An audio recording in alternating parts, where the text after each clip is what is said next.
Hey everyone, this is Dr. Colton Shannon and Dr. Chip Dodd. Good to see you this morning. Hey, good to see you too. We are here to talk about back to school Yes. and how to parent through the back to school transition. Yes, and from two totally different eras of life. Yeah. I mean, I'm on the other side of it in some ways, which allows me to be remember more, and also to have just maybe a little bit more objectivity. Yes. At the same time, I'll be insulted because I don't know what it's like anymore. Well, I right? hope you have more objectivity. I was thinking this Yeah. morning. You're in the middle. You're in the middle of it. I mean, 10, 7, 5-year-old at Yes. home. Yes. It's the time of year that parents start looking forward to. Mm-hmm. Like, oh, I can't wait to get the kids out of the house and back to school. Grounded again. Yes, routine. back to routine schedule. And then when it gets here, it blindsides me every year. It's like, I can't believe it's this hard. Well, let me ask you this too: is it you like you just said, you set up like at the end of summer, you're finally looking forward to it. Yeah. But is it also, it's the hecticness and the change and getting people different places, figuring out new routines. Everybody's got emotional stuff going on around it. Yeah. But is it also really sad once the dust settles? Is it It's so sad. So it's like Yes. like summer's over. Yes. And we did a pre-summer podcast about we talked about 5 things, but summer's over. So one thing that I just looking at it from a distance, so I can treasure all these things that you guys are going like, we don't have time to treasure anything. To treasure. I gotta treasure this in I got to get 25 the clothes done, the seconds. groceries, all these lists. Yeah. And then dividing up labor, especially if you're fortunate enough to be married, Yeah. But it's a time, it's sad. So parents need to be aware that some of their reactions can be also reactions to postpone or reject grief. Yes. You know what I'm saying? Yeah. Like, because your children are growing up, and honestly, you hear old people say all the time, "Hey, you need to treasure it because it's going to end faster." And I do want parents to know that it is going to end. Hopefully, with the joy of them being older and launching into life. But that's an ending too. So please don't forget to say goodbye to the summer, even though you're saying hello to something exciting too. That could have been one of our dues right there. It could be. To honor the sadness. Yeah. And I do like driving the kids to school the first day. I was sad. Yeah. I mean, I really was. They were super excited. Thank God. Oh, that is good. Versus the dreadful 7th grade or the dreadful starting new high school, the dreadful new year. Exactly. Yeah. So that's good. So we've got 5 do's. 5 do's. That we want to focus on. And we want to start with one of the most comforting things you've ever told me, which is, Colton, clumsy's as good as it gets. Yeah. And just that picture of giraffes on ice. Yes. So in these do's, let's start there because we're going to mess it up. Yeah. I noticed you had the Parenting with Heart book that I wrote with Stephen James a long time ago. And I urged the publisher to call it what I've been calling it for years, that the best we ever get is like giraffes running on ice. And even the picture of giraffes running on ice is a hilarious picture. Number one, giraffes aren't, their climate, their habitat's not frozen tundra. Giraffes run on ice, long-legged creatures. And you can see eventually their legs are tangled up, their necks are twisted around. And just picturing, giraffes on ice with scarves on, kind of like an animated, like Winnie the Pooh type world. Yeah. But that's a humorous picture of a reality that clumsy really is as good as we ever get. It's one of the realities of life. So the purpose of saying that is, number one, start by giving yourself permission to not be perfect. That you're going to make mistakes, the children are going to cry, you're going to forget something, something's not going to be caught up with, somebody won't pick something up, and it's hectic. So hectic. And stress really means life happening like you wish it wouldn't.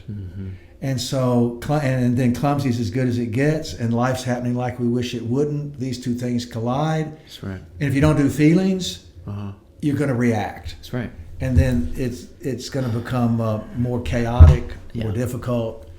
So give yourselves permission to fail. Is that what we're to saying? be overwhelmed from time to time? Yeah. I mean, Rachel told me a couple days ago. She I forgot how hard it is from 5 to 8 p.m. Yes.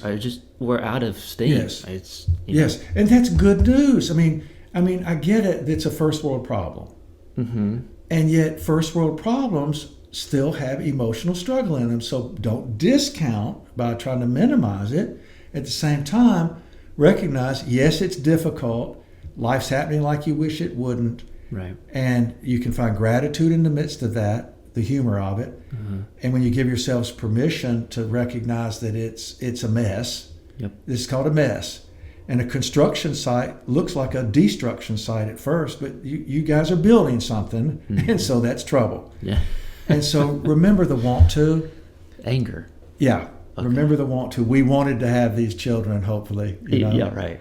And they don't know what they're doing, and you're not perfect at what you're doing. So welcome to Giraffes Running on Ice. But the publisher rejected the title. They said it doesn't mean anything. And I agree it doesn't in terms of, because I'm big on metaphor. So parenting with heart, that makes sense. It does. Yeah. And if you haven't read this book, it's one of my favorites. And we have Parenting with Heart groups going on here. Yes. At Voice of the Heart Center. Yes. Beth Ann Mergens. And Janae Kennedy. Janae Kennedy. Yeah. I mean, it's good. And it's assistance with clumsiness at the same time. Clumsy, but you're still in pursuit.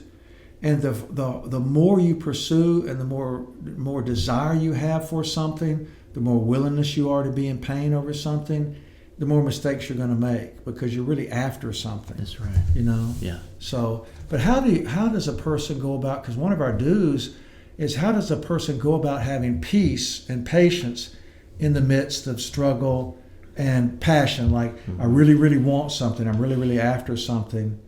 But how does it not become just pressure, pushing, emergency oriented? Right. This Reactive. Yeah. What's the kid's mood? The morning dictates my mood. Yeah, and that's our first do. Yeah, the first do is have a morning or evening prayer, reading, meditation routine for me as a parent. Yeah. For me. Yes, I think that's so essential. And you know very specifically what that entails. Yeah. But starting off with, I cannot give what I don't have. So if my cup's not full, then I'm not going to be able to pour out as much as I wish for them to have, and I'm not going to be as patient as I'd like to be, because I'm not dependent upon something greater than myself. So I mean, you tell me, how does PMR work for you, and what does it do for you and Rachel? I notice that in the morning it takes me 25 to 30 minutes for my heart to feel rested in this PMR, prayer, meditation, reading routine. And by the time the kids are getting up, or by the time they're bothering me, here they come. Yeah, my heart's at least a little bit more ready, because I'm connected again. Yeah. So you got your what for back. Yeah. And then you're ready to appreciate, participate, be patient in the process. You remember what you're doing it all for. Right. But that requires, you said in that one little snippet, you said before they get up. So that means yeah. I mean, by Friday, it means like, I hate this. The alarm goes off, and I'm like, oh. Yeah. So what drives you out of bed? I mean, because you're having to get up earlier than they do. Rachel the same, unless y'all swap off who gets up earliest. But what makes you get up and go do your PMR? I mean, what makes it worth it to be in pain? For me, it's my recovery. I really believe that I will feel more awake through the day and be more engaged if I get up and do this. Okay. And, So quench some of your own thirst, uh-huh, need, uh-huh. hunger. And I've hurt and harmed my kids by not doing it. Okay. So it's the memory of, do you want to be a raging, hard father at 7:30 every morning or not? That sees everybody around you Yeah. they're victimizing you. Yeah. So you're telling me that love Mm-hmm. gets you out of bed. Yeah. The pain of love, the desire for love, the hunger for love, the thirst for love. But you're saying that first thing you've got to do is love you and love the one and connect with the one who made you. Yeah. Powerlessness. Wow. Hey, you know what that reminds me? There's Psalm 116. Okay. And it says, God, you have shown me the path of life, which you're obviously practicing. Like you've got to put the oxygen mask over your own face first to breathe in air, to be prepared to, bring life to others. You need to care for you so you have the ability to care for others. But Psalm 116 also says, even at night my heart instructs me. Yeah. And so, like, you preparing for the day, your body's rested, hopefully. You're not really ready for breakfast. It's not stomach hunger that you wake up with, but it's actually heart hunger. Mm-hmm. And so we need to get up and first thing in the morning, and we need to rest our hearts. We need to sit down and listen to what we've been instructed, where we are. Yes. And that what we wake up with, that our needs, our emotion, we need to get connected to ourselves and God, so we are prepared to bring the gifts that we've got to a world in need, starting Yes. with our children and Yes. spouses and so on. I think that's We wonderful. gotta rest our body. Yes. Wake up. Rest Yes. the heart. Yes. That's beautiful. Yes. So find out what your heart told you during the night, Mm-hmm. so that you can step into being connected during the day. Yeah. Find out what your heart spoke to you during the night, so you can step into the day with what you've learned, and so you can give because children love. It's all about connection. It's not just about performance. So people need you. Mm-hmm. They need me. Children need us. Yeah. Our emotional connection. So if we're not prepared emotionally, spiritually, we're not connecting with what they need. We're not connected, so we can't connect with them. Mm-hmm. And I've gotten really comfortable with, some days I got 3 minutes. Mm-hmm. I wake up late, Mm-hmm. So for me, it's dealing with the toxic shame of not getting it right. Yeah. Every morning. Yeah. Oh, like the rigidity, Yeah. like it's the performance Yeah. that gets you fulfilled Yeah. versus So I got 3 minutes. Let's go. God can do a lot in 3 He minutes. sure enough can. He sure can. I mean, seriously. I feel it. A connection can happen. Yeah. Even like there are times you'll text Rachel, or she'll text you. If she texts you just one emoji that has a smiley face, it's emojis, right? Mm-hmm. Okay. I used to call them emoticons. Oh yeah. No, not Is that anymore. what they? No. Okay. I mean, that's technically accurate. Okay. So she texts you a 1 second smiley face. You glance at your phone and see a smiley face. Something happens inside of you. Yes. Okay, so if Rachel can send you a 1 second emoji that lifts your spirit, then God can do a lot in 3 minutes. So it doesn't matter how much the time you put in, but what does matter is that we're seeking connection. And so it's not the ritual of what's it called? Morning quiet time. It's not the ritual of quiet time that matters. It's what we bring to the time that matters. And we really do need to start with answering God's first question that God ever asked humanity. Mm-hmm. Genesis 3:9. Where are you? Where are you? And the response is emotional. In other words, stating the condition of my heart, where I am, what's my struggle, what do I need, what am I looking forward to? In other words, I got to find me so my children can also find me. Yeah. I'm available. Yes. That's to be really found. important. So regardless whether it's language letting go, I mean, what are other books? The Bible, language of letting go, the voice of the heart even is, keeping heart are books that are good meditation, Yeah, prayer. Keeping Heart's a great Keeping morning Heart book. is a great morning meditation book. Or evening. Yeah, Jesus Calling. I mean, we can go 12-step recovery work. 12-step daily prayer, daily bread, Streams in the Desert. I mean, all of these books are available. And so we need to maybe use these as a catalyst to step us into deeper, richer experience with God and Scripture too. So this is vital. And God will give us the ability and the willingness to get up before our children if possible. And I know somebody out there is saying, well, my child gets up at 4 a.m. Well, I get the exceptions. And that prayer, meditation, reading time can be found at 10 a.m. too. That's right. So or 10 p.m. And even 10 p.m. Yeah. Best is in the morning. True. That's the best. Somewhere to kick off the day. So that's one of the first do's, right? It is the first do. Number 2, do make a list of your fears and talk to others about them. Do make a list of what you're afraid of related to the kids going back to school, the transition, how hard it is. In your generation, and there are some generational realities. Okay. Do you agree? Mm-hmm. Okay. And honestly, you guys have improved on things. I mean, I'm a part of the improvement. I don't doubt that. But you guys have actually taken the improvement and used it to improve.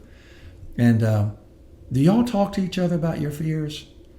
Do you, as millennials in general? Yeah. Do you guys actually speak, like y'all have small group and connection groups, and y'all really do this, right?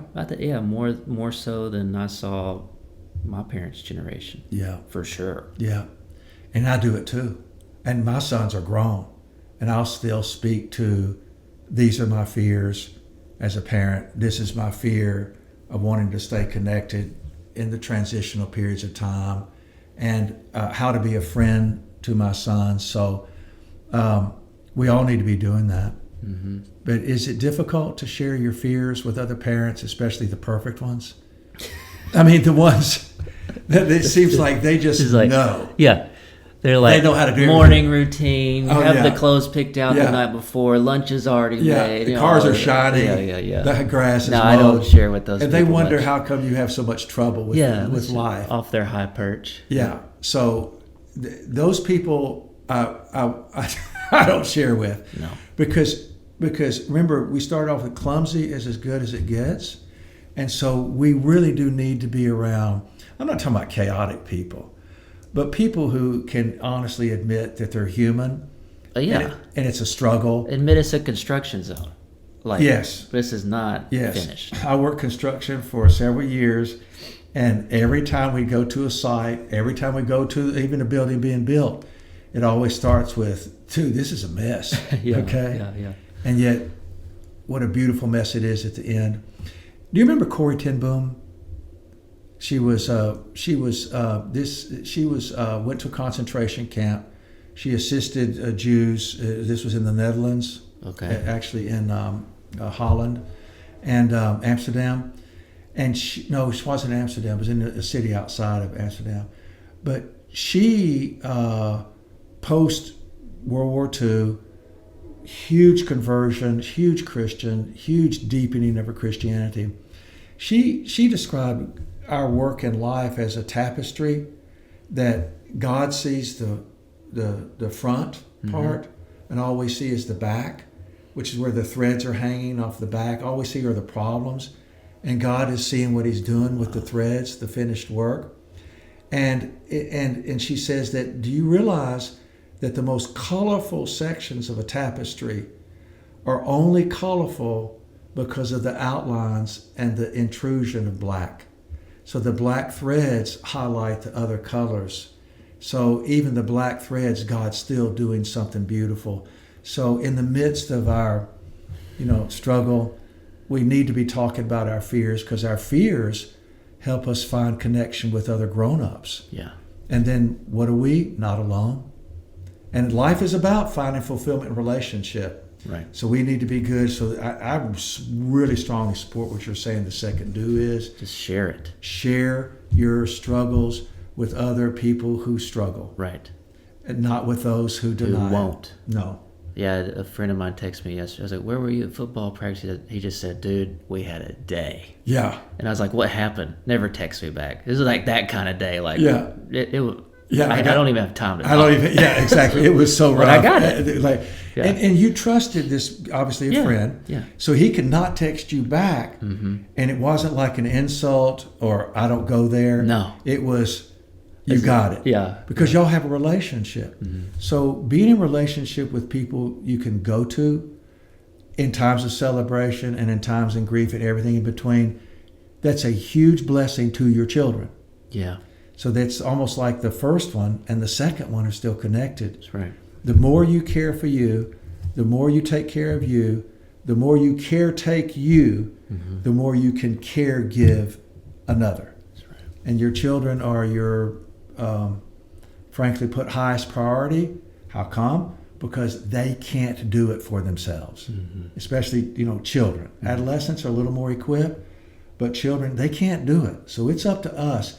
So if I'm not filling my cup, and then I'm leaving them thirsty. Right. That's important. That's right. Yeah.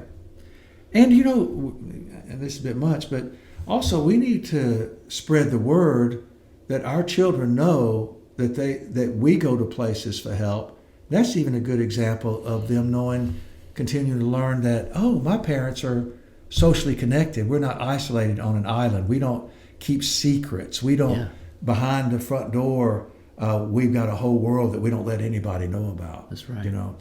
And we know the devil works to isolate us from each other. So let's not do the devil's work, so to speak. Right. We need to be courageous enough to let other people know where we are, Mm-hmm. just as well as we start the morning by letting God know where we are. I think it's very important. I do too. Yeah. Changed my life. And it did mine. Really. It really, really did, because I did the keep it to yourself, handle it by yourself. If you're in need, you're weak. If you're having feelings, you're a baby. And it just went on and on. Right. Didn't work well in marriage, didn't work well in friendship, and I'm certain it would not have worked well at all in parenting. No, dying on the inside. No. Resentments. Absolutely. The children pay. That's right. They really do. Okay, number 3, monitor your screen time, which is kind of a scary one to talk about because it's. I just feel myself pushing against all of culture every time I'm talking to my kids about screen time. It's like pushing back a wave, it feels like. Yeah. Pushing back a tsunami, you can't do it. Right. So what do? Just give up. Does that kind of go with the flow? Right. That flow will drown you. Right. But you said it so beautifully, like when you're protesting something you can't stop. Mm-hmm. I mean, screens are here. They're not going away without a cataclysm. No. And if they go away and that cataclysm occurs, it's a tsunami that I don't know what we would do. So what do? Because we know screens are addictive. We know that screening will take the child away from herself or himself, others, and God. We know that as long as you've got a screen, you can distract yourself from everything. Oh, yeah. You don't have to pay attention to your internal. Mm-hmm. And ultimately, it actually takes you away from critical thinking. So what do you do to monitor / guard? I mean, what kind of guardrails do you put up? Because your generation too, I've been, beating the drum of feel your feelings, tell the truth, give it to the process for 35 years. And I'm seeing it over the past 10 years and really over the past 6 years. It's happening. Mm-hmm. Okay. You guys are doing it. Mm-hmm. All right.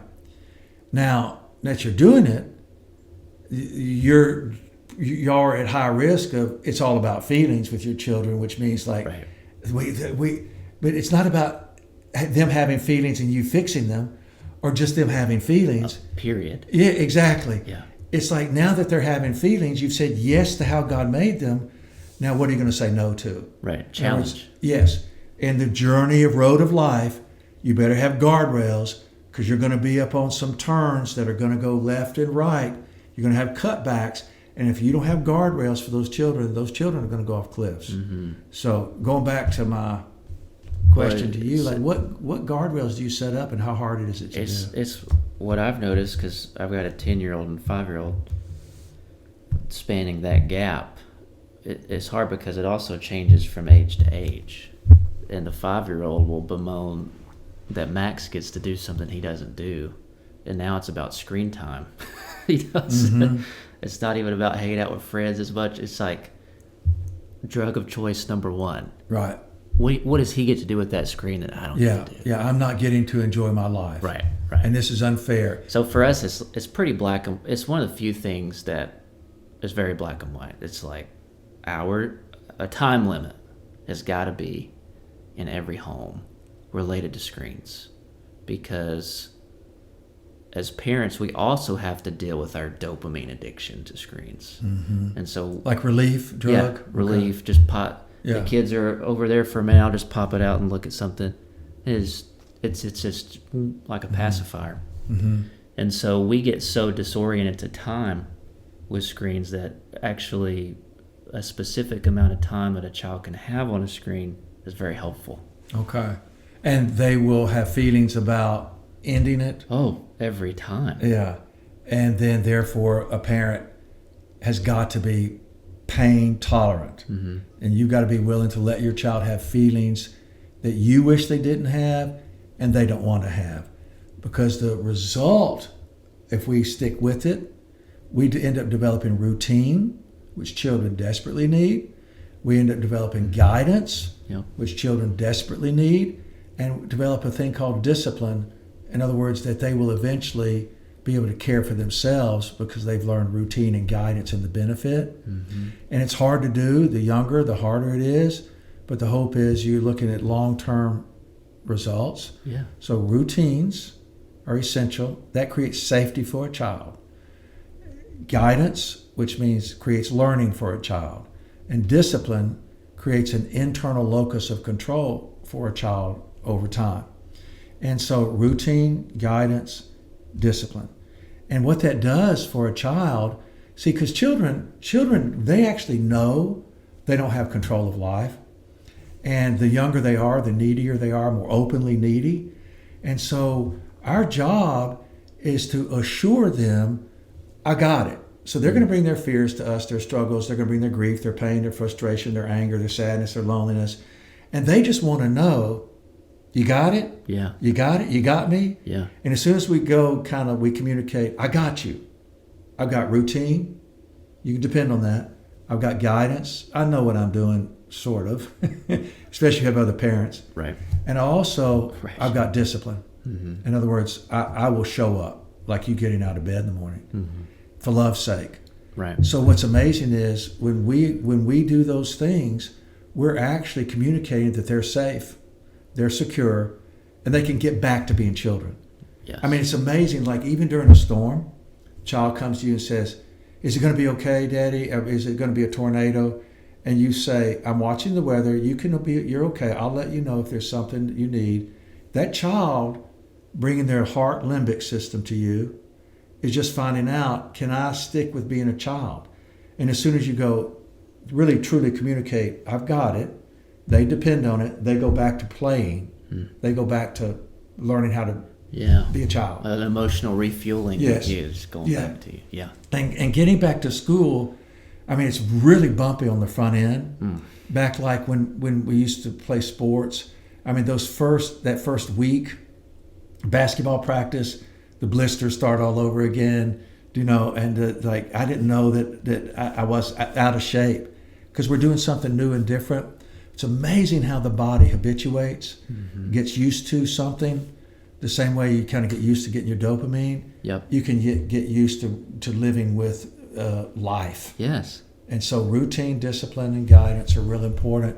It's difficult, but man, what a great marker. Starting school, go through the 2-a-days, kind of sort of the difficulty of that practice, and it becomes like you become really good at the game. Yes. Later. Yes. And children desperately need this. Need it and kind of want it, but can't say it. And we in treatment, recovery, addictions treatment, the number one thing the number one thing we would bring to the recovering addict. I mean, this guy could be a cardiac surgeon, but it's routine, guidance, being able to trust somebody else, and discipline, which means you learn this and you'll develop an internal locus of control, and you'll start doing it automatically. Yes. And it's real. From the inside out. Yeah. So this is the time that school's just starting. Get on it, right? It's a great time to review. Yes. As parents, like, what do we want to do with screens? But it's hard. It's so hard. It's as clumsy as good as it gets. I think though that screens are a lure, and they do give something, to us, but they also distract us from ourselves. So I think it's very important that all the screens after, like, you start your bedtime routine. I mean, even adolescents, there's a there needs to be a bedtime routine. That's right. That good night, goodbye, the prayers, the times, according to whatever your routine is, but they need to be involved with the parent before they go to bed. Okay.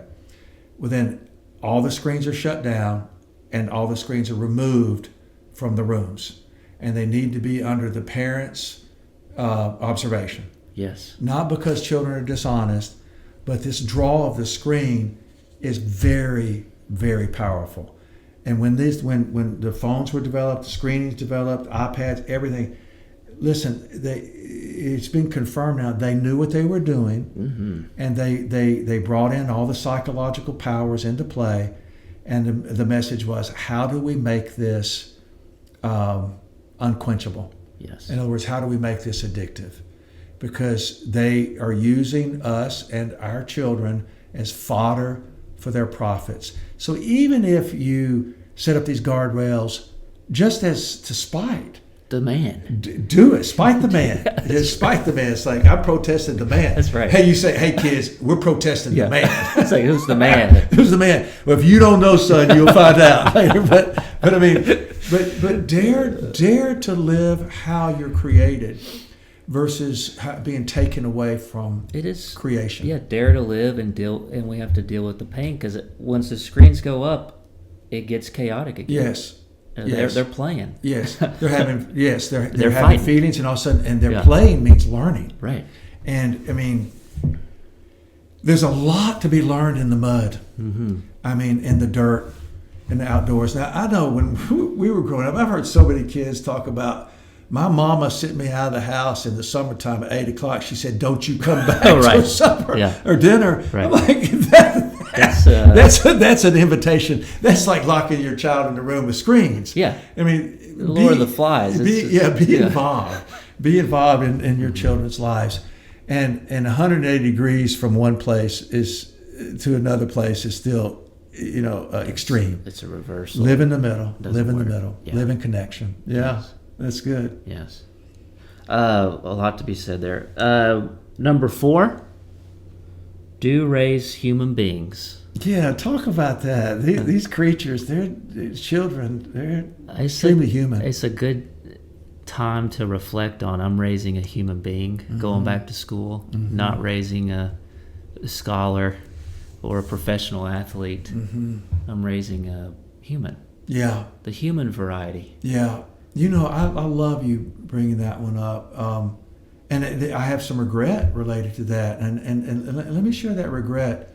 I believed I'm raising human beings. But right on the edge of I'm raising human beings, I'm raising human beings to do. So, and so I focused on making sure, I would train, teach, tutor, coach, and help shape leaders, help shape contributors, participators, because I'm servants of society type stuff, and self-fulfillment. And you know what? And I didn't see it very clearly, but guess what? Outside the home, that's where all the teachers, the trainers, the coaches, and the tutors are. And you and I are, with our children, even adults, the only person they'll ever have biologically they can actually say, that's my dad, Yeah. or that's my mom. That's right. So our first principles, in fact, these three things, the other three things we've talked about, they're all about us being human beings. Yeah. Even the difficulty of setting guidelines and developing routines. As human beings, we know we need them. So, man, ladies, gentlemen, be a mom or a dad first to your children. And make sure you're a place that your children can come home to talk about the struggles of being with teachers, trainers, tutors, and coaches, and share the human being struggles of being with those people who are all about your performance. Mm-hmm. Hopefully they'll love you as a human being, but these people are there to get you and help you perform. Mm-hmm. Where do you go to just be present? Where do you go just to rest from being tutored, trained, taught, and coached? That's right. They need a place to come home and complain. Mm-hmm. And it doesn't mean getting reactive about it, but it just means being a listening presence and a listening ear to their complaints. Don't fix them. I know you're going to worry, but that's where you have other parents to go talk about your fears. Yeah. But give them a place to just simply just be miserable. Yes. And what's amazing is you'll get into fear. If they're miserable like this at home, no telling them how rude they are in public. Well, guess what? They're learning how to perform in public. So give them a place to come home to struggle. I think that's real important. You know it?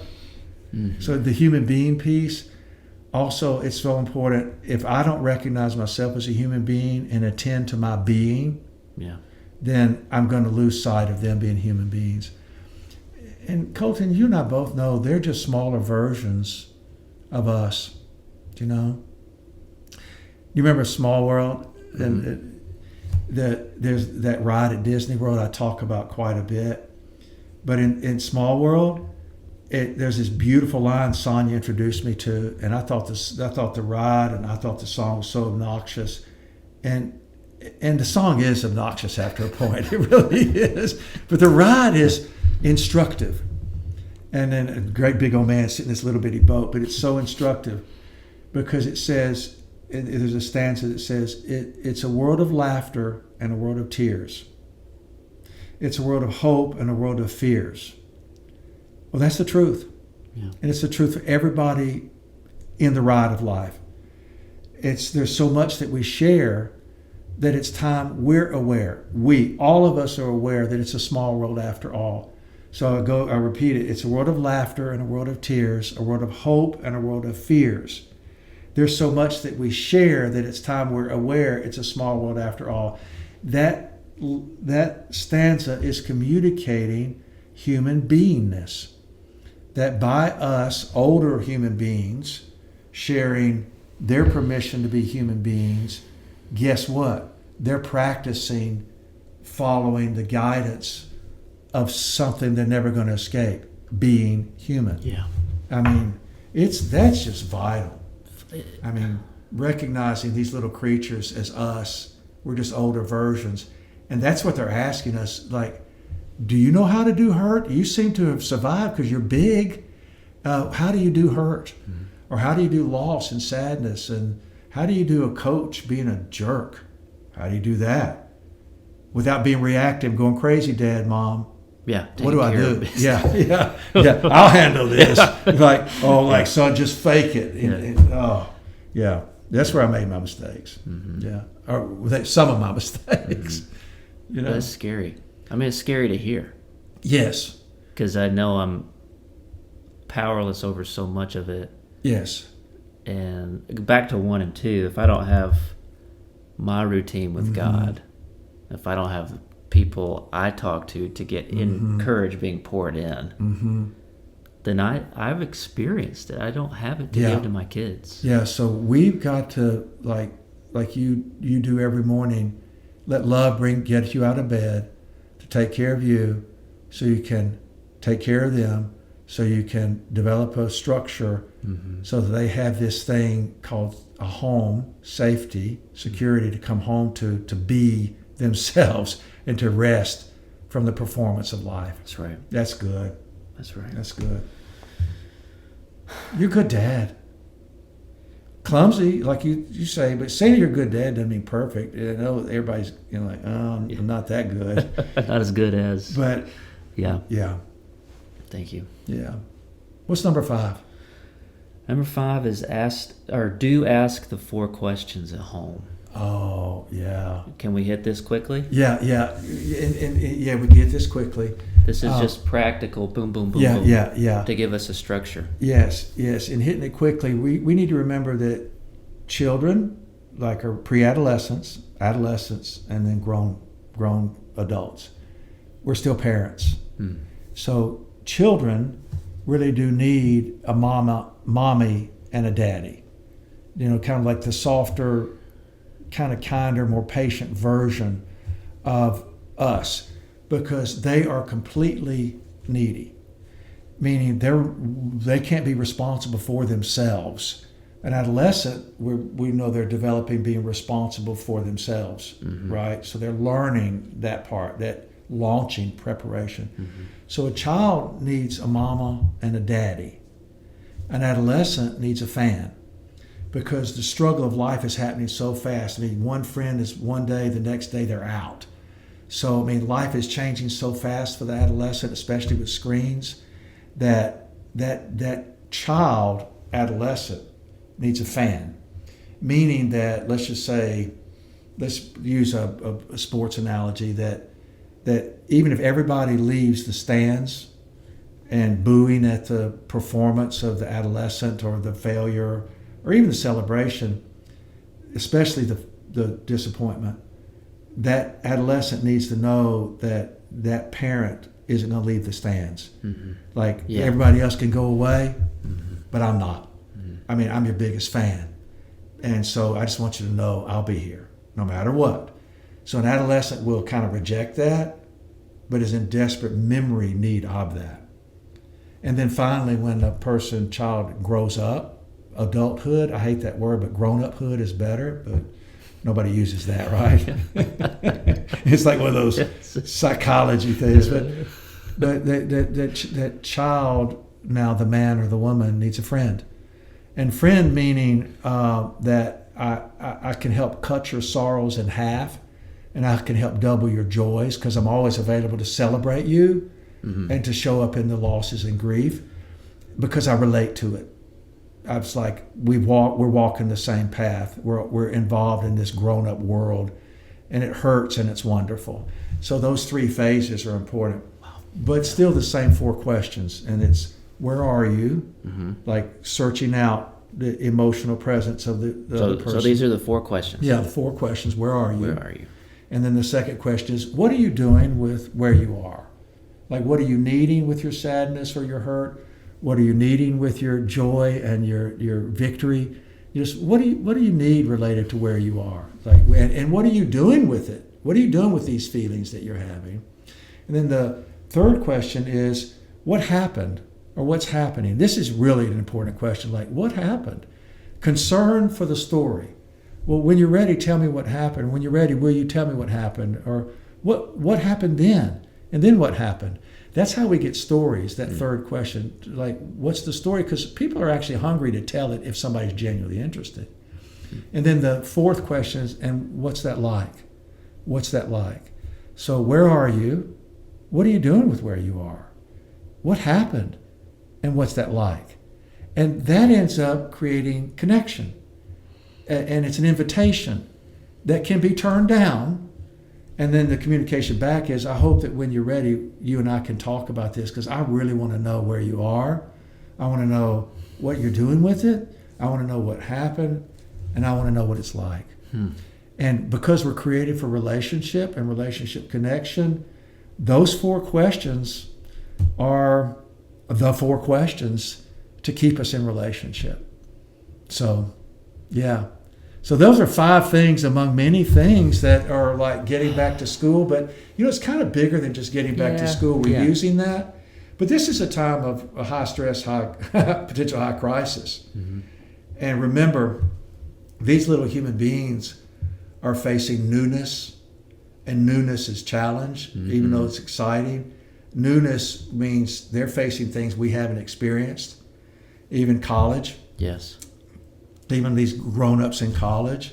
So we need to be patient in the process. That's right. While we're still remaining passionate. So maybe wrap up where we started. Get out of bed and connect with yourself. Let love let you walk through the pain, starting with getting out of bed in the morning and doing your prayer, meditation, and reading. Let love rule, not comfort. So, Thank you. yeah, thank you, It's a Dr. good word Shannon. to end on. Thank you very much. Appreciate it. Thank you. I'm glad we're together. Me too. Thank you.